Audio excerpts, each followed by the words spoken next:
Yung mga tao, no, ang hirap pasayahin. Alam mo pag inaalok mo na negosyo, ang daming dahilan. Ayaw. Kasi hindi daw nila linya. Yung iba naman, sasabihin na walang puhunan.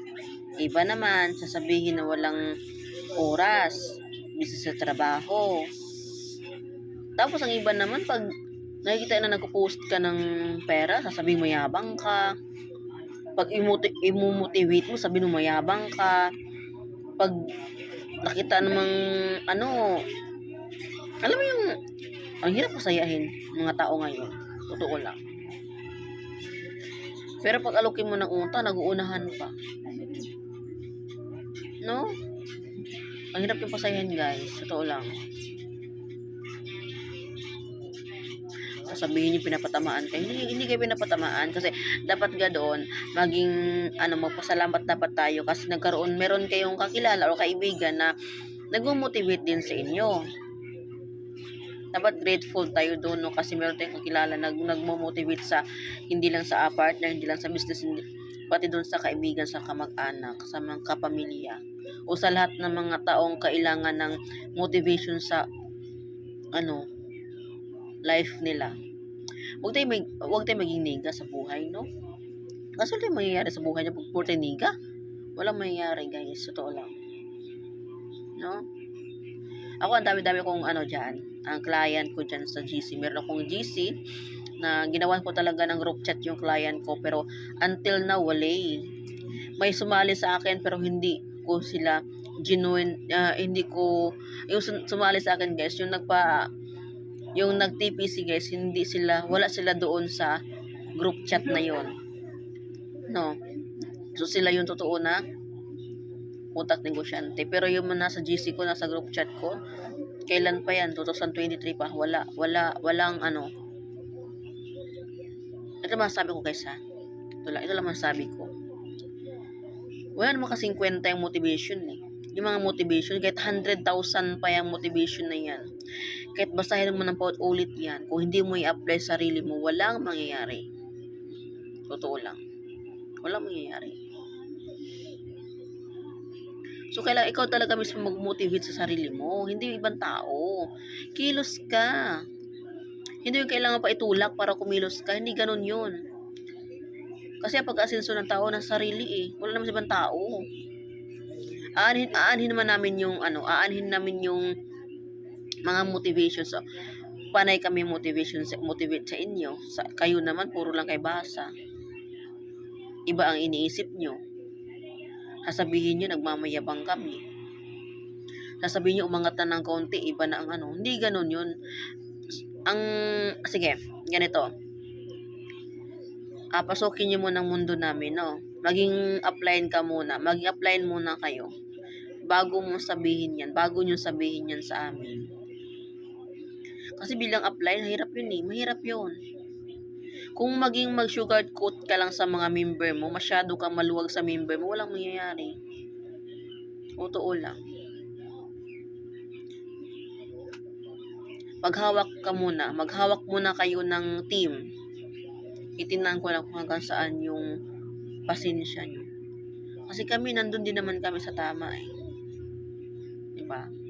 Ayaw kasi namin na bibitawan namin kayo na walang matutunan. Gusto ko yung bumitaw man kayo sa amin, at least may matutunan kayo.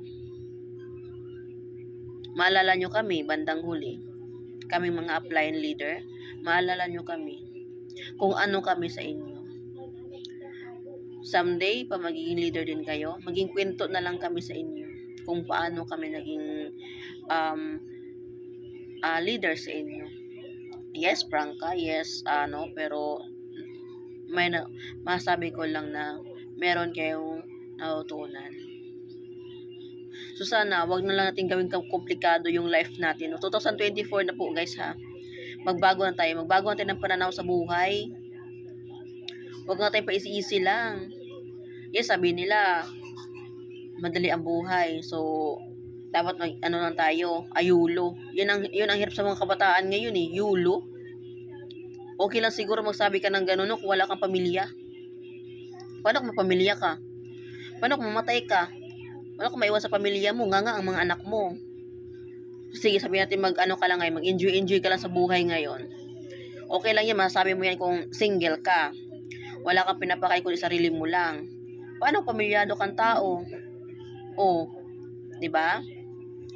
Kasi ang isipin mo doon guys ang isipin niyo doon, future ng pamilya mo, future ng anak mo, hindi yung sarili mo lang. Kasi yung mga mindset na mga ganyan, na okay lang daw na kahit walang ganito, basta masaya. Ang mindset niya makasarili.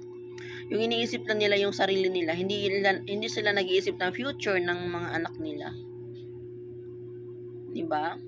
Wag nating isipin na yulo lang sa buhay. Kasi pwedeng mangarap.